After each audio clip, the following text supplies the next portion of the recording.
All right, thank you. Appreciate it. Ooh, okay, as soon as I came out of Burger King, there's a silver vehicle right here. They used the car horn, followed by a white vehicle. As when I was coming up by Pam, there was a white vehicle in front and a silver vehicle, or silver gray vehicle behind it. So they're switching it up a little bit. Oh yeah. So anyhow, tonight on the bus, very little targeting. They're still engaging. They're targeting. This is just the cool down, right? This is what they do before it gets back to being extreme, like earlier today. There's plenty of resources for TIs to go look and to learn about this stuff, right? Including my website, my YouTube channel, I should say. But also, you go to psychologicalharassment.com, which is another website. I don't think FSCHS website is there anymore, but also OSI organizers, OSI informers, something like that, organizers. They're a pretty big TI website. Also, there's the European TI organization. I forgot the name of them, but they give you plenty of examples. And also, if you read the book called, you can read the PDF first. So you can find it online. It's just a section of the book, a chapter of the book that deals with targeting, right? But it's called the Hidden Evil PDF. If you want to buy the book by Mark Rich, which I would recommend that you do, to just give him some support. He's a TI, and he's done a tremendous job in bringing to light, the military aspect of how we're being targeted. And it's available on Amazon. I actually bought a copy of it.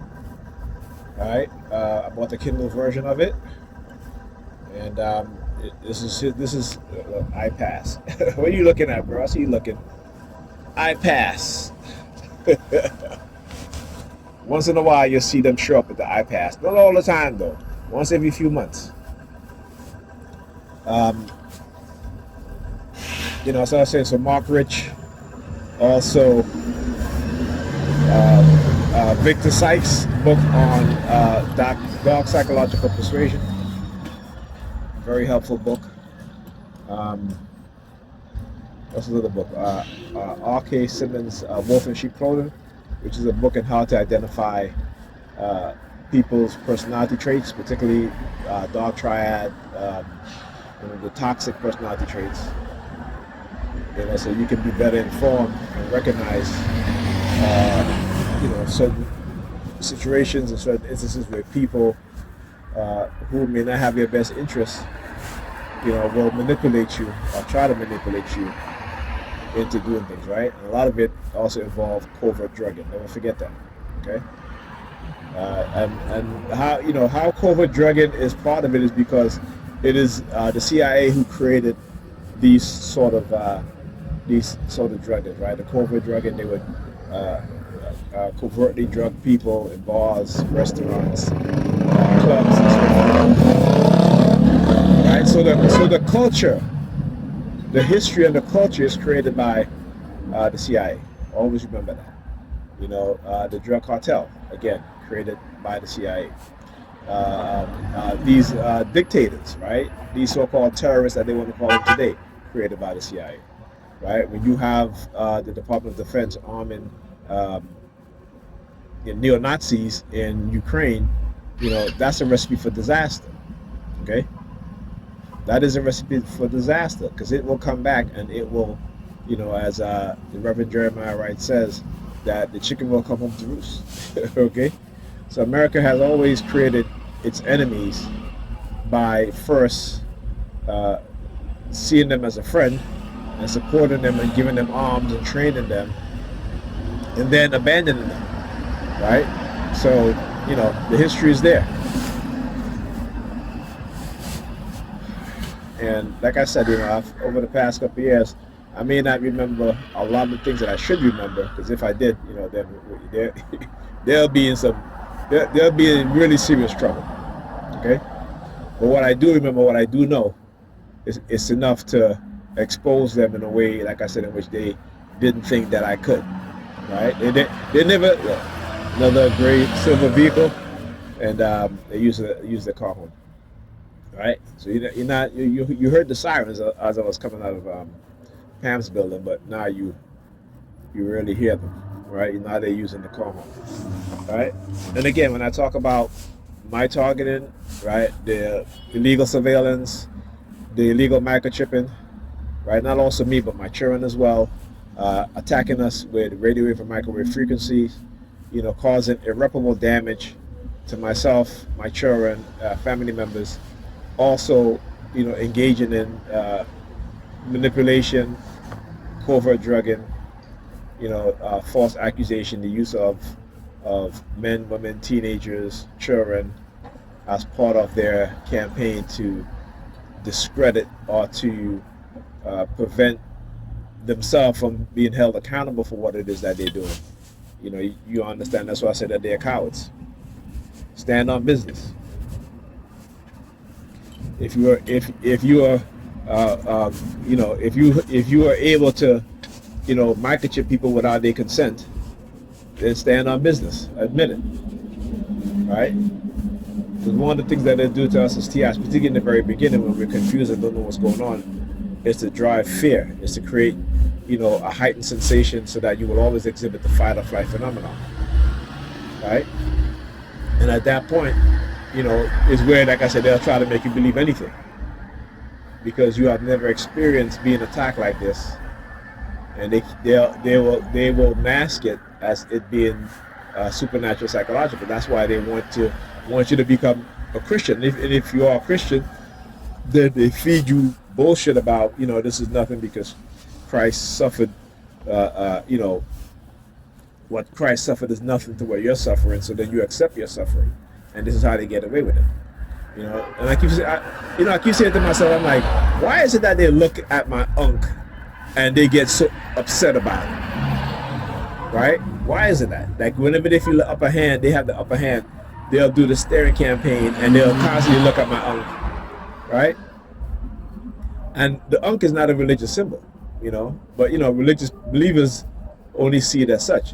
And the cross that they use, right, is not even a Roman symbol, right? The cross is a Kemetic symbol, an African symbol. But just as with anything, when the Europeans came, they take things and they bastardize it, right? Or they create a negative and destructive association, just like the swastika, right? So it's the reason why we in the Kemetic community don't use the swastika out of respect and out of remembrance and reverence for those who were victimized of a genocide, right? So again, out of that respect, we don't do that. We don't use that symbol anymore, right? So they've always corrupted, the things that African people create. When I talk about mumbo jumbo, it's we used to say it when we was younger. When you're talking that mumbo jumbo, right? And it was like, the word they use it to say that we don't know what we're talking about, right?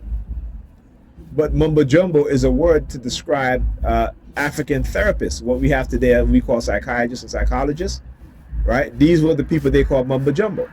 So if you are having any sort of psychological issues, stress, your grief, you're going through issues with your husband, your wife, your family, have you, they're called mumbo jumbo.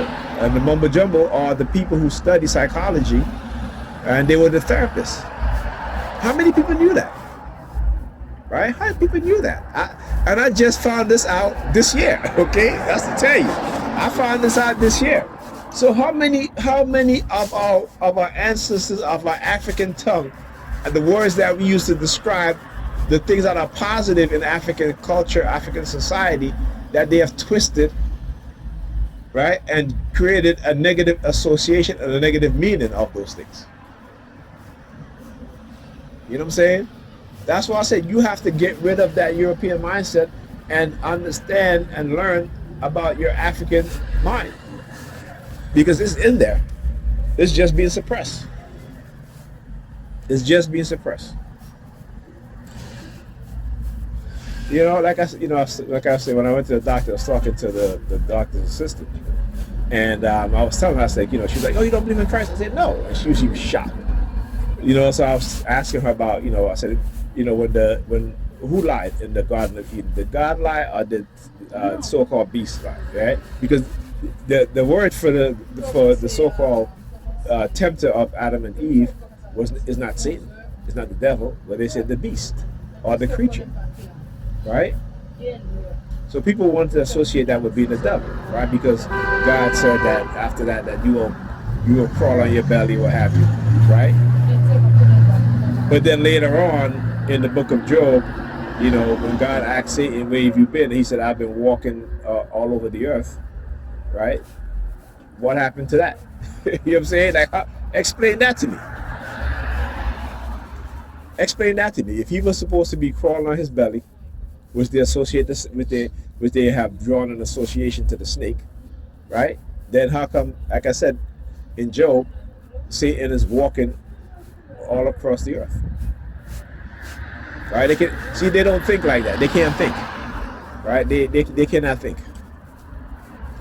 And so as I said to her, who lied? I said, when they ate from the tree of knowledge, right?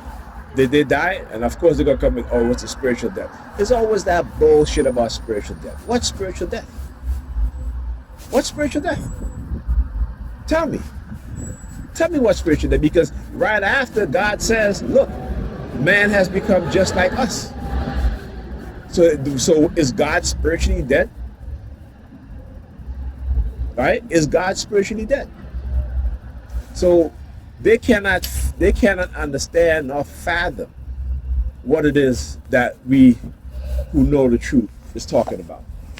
They can't, because they're about belief and indoctrination. So they regurgitate what they've been taught, right? And they don't deviate. Those that do deviate from it later on find themselves being attacked by the very same people that they grew up with, that the very same people that they used to go to church with, right? Because they have come into the light, whereas those within the churches still remain in darkness. All right? And like I said, we always looking aside of ourselves for God and a Savior. When like I said, I like Dr. Ray Higgins a lot, man. Love that man. He's like an intellectual father to me, with many others, right? But Dr. Ray Higgins, when he's because this man was a pastor for almost 30 years before learning the truth. And what he said, he has no reason to lie. He said many of these pastors know the truth, but they're just not going to tell the congregation because the congregation is not going to accept it. And also, some of them, they love, the lifestyle that is afforded by telling the lies. Right? So I'd rather tell you the truth than tell you the lie. All right? If I could profit off of you and become a millionaire with the lies, I still wouldn't choose that. I would choose the truth. Right? So you may attack me for it, but that's not going to change my mind. Because once you know the truth, you can never go back to the lie. You see, if Christianity was the truth, many of us, including the pastors who learn, the truth, will go back to Christianity. But it's not. It is not the truth. It's a lie. It's a myth. It's a reinterpretation of many ancient spiritual belief system, ancient mythology, not religion. The ancients didn't have religion. They had mythologies. Okay? Religion is the invention of the Catholic Church, of Romans, I should say, the Roman Catholic Church. Before that, people didn't have religion. Even the Hebrews, right? And again, the Hebrews, what did they believe? Right? Because Jesus, in your Bible, Jesus is a Hebrew. He's not a Christian. Christianity came. This modern version of Christianity came after so-called Jesus Christ in the Bible. But they were Christians before. Some 200-300 years before Jesus, as it is written in your Bible, they were Christians, and they were the follower of Serapis. Okay? And Serapis was the the Greco the Egyptian Greco god Ptolemy, right? Ptolemy wanted to become a god, and so you know the Egyptian priest was like, no, we don't make men gods. We don't believe in gods. We don't have gods. We have netters and netterus. We have the nature and the principles of nature, and the principles of human beings, right? And how we interconnect, how we share certain principles with one another, as well as with the animals, right? So for certain animals, they involve savagery, like the lions, the tigers, the bears. So they'll say, well, that's your lower self. That's your lower animal self, because you're all about that savagery. Okay, so, and there's what, just as in war, right?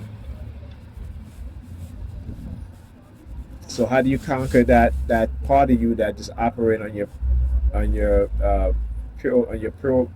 purely primal instinct? Is with your mind. That's what makes us different from the rest of the animals. For most animals, I should say, right? It's because of our ability, of our conscience, our minds to overcome basic primal instincts. Now, some people, don't get me wrong, some people still engage in that primal basic instincts. When people go to war, the savagery, the brutality, you know, a higher minded person, a higher conscious person would not engage in such behavior. Right? So understanding these things, but understand that that you at times you will have to go to that primal instinct and that primal behavior to defend yourself and each other.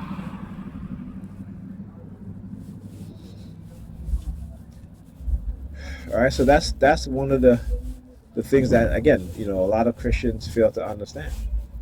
And I tell them all the time. I was talking to the older gentleman today, and I said, what I told him, I said to him, I said, we always looking for God inside of us, but Jesus told us in John, forgot whatever the passage was. Isn't it written in your law that ye are gods? Right? He was speaking to not only his disciples, but to the gathering of people that was listening to him. Right? And what else did he say? The kingdom of heaven is within you. So why are we looking for heaven outside of ourselves?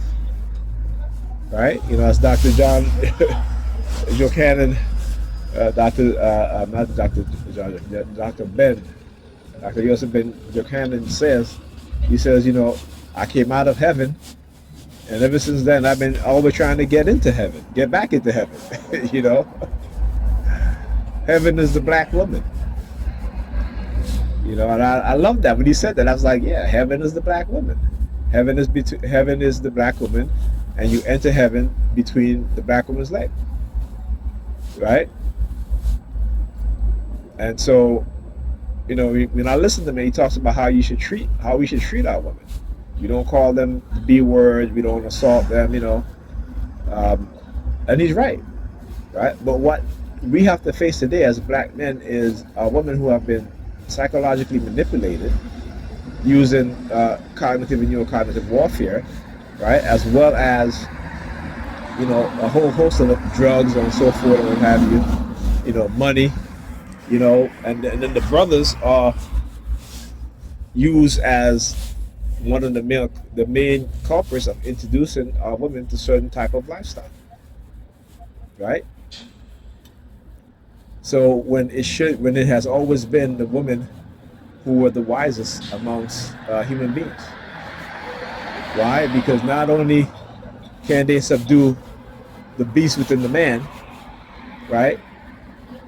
But also, even when they engage in the chaotic behavior, there is balance because of what they taught the man. So the man can now, bring them back into that equilibrium, right? But it was them that taught men how to think, right? They passed knowledge on to the children. They were the records keeper. They were the one that continued the oral tradition as well as the written tradition. This is why in the Kemetic system, spiritual system, you have Shashet, right? who one of her principles is that of writing, that of knowledge. So when you see on the walls in Egypt, you see her, you know, putting the unk. She has the unk in her hand, and she is given that pharaoh life, right, knowledge, right, so that he will become a good leader, or the queen, giving that queen the knowledge or life, you know, meaning the awakening of the mind, the consciousness, so they can become good leaders. And at times, you know, they have to create a certain personality within certain pharaohs in order for them to defend their kingdom, right? As with any leader, right? The ability to defend your kingdom and to be out in the battlefield and to slaughter, you know, kill your enemy, right? So they know. You know, I talk about Queen Emirates, right? Who she and her son fought the Romans. That the Romans could no longer, the Roman could go no further than Egypt, right? And when her son was killed in battle and she lost an eye, she went back out on the battlefield to fight the Romans again, and then they came to a stalemate. But they had a treaty that Rome will go no further than Egypt, right? And she would not, you know, invade Egypt, you know. So again, and that's history that we didn't know about when we were growing up. History that if our young women or young girls, you know, would have learned about, who knows? You could have changed their personality. You know, you could have given them, you know, a level of confidence that they never had. You know. You know, I mean, you know, come on. Like we've read that when Kemet was being under attack, that, you know, there were queens of Kush. The queens of Kush came to the aid of their brothers and sisters. Right? That's history that's documented. Hollywood not gonna make a movie about that. Matter of fact, I haven't seen any black director even making a movie like that. But they'll make movies about Egypt and gods of Egypt and all this shit and show all these white people in there. And they're not. Even the Arabs want to get upset about it. How the fuck you get upset? You wasn't even there. You know? It's not your history. Your people came and conquered Egypt from the Romans in the 7th century. Right? And it's documented. But because, again, it's black people who created these civilizations, right? They feel that they can just, you know, rob us of our history and claim it as theirs because they can make money from it, right? Because they can make money from it. All right, so come on now. They're not fooling anybody. They are not fooling. Well, I should say not fooling anybody, but they're not fooling those of us who know and understand what's going on. Right? They can fool the dams. Right? They can fool the dams.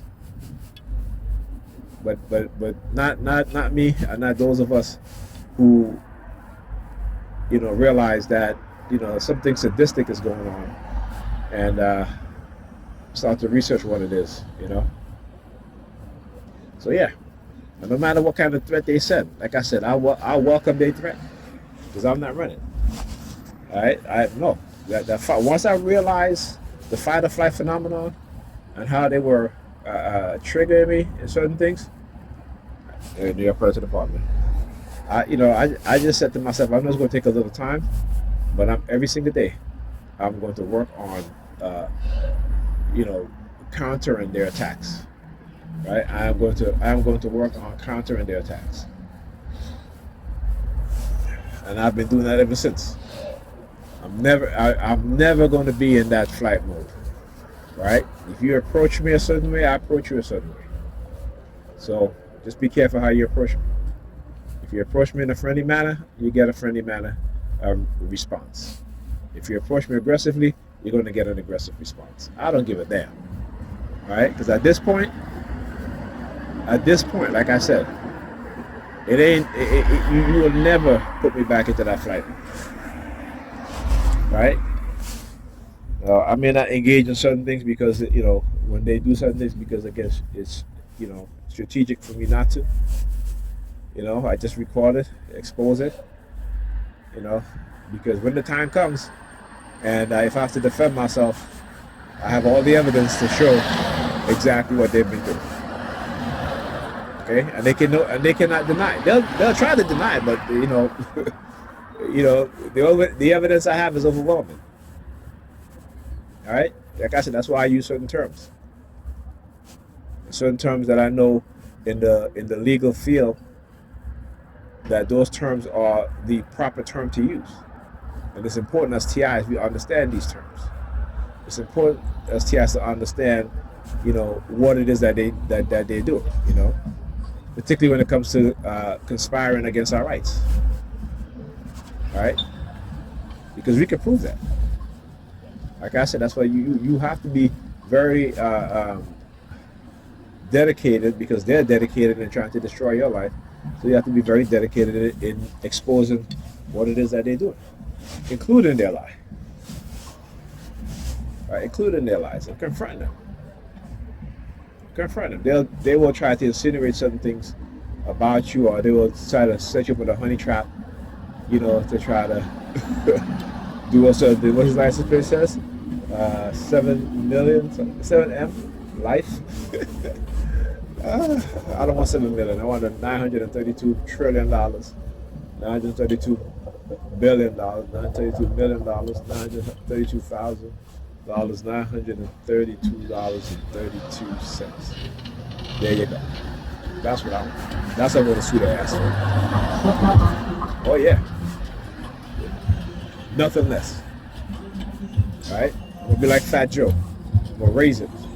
Because what does Fat Joe say? Yesterday's price isn't today's price. Anyhow. You want to go? Go ahead, man. Go ahead. No, go ahead. Like you're trying to knock me down just to get in there. I'll let the lady go. What's the lady asking? Ma'am, come on. Thank you. No, that's you know. Yeah, we respect our women. I know you guys do.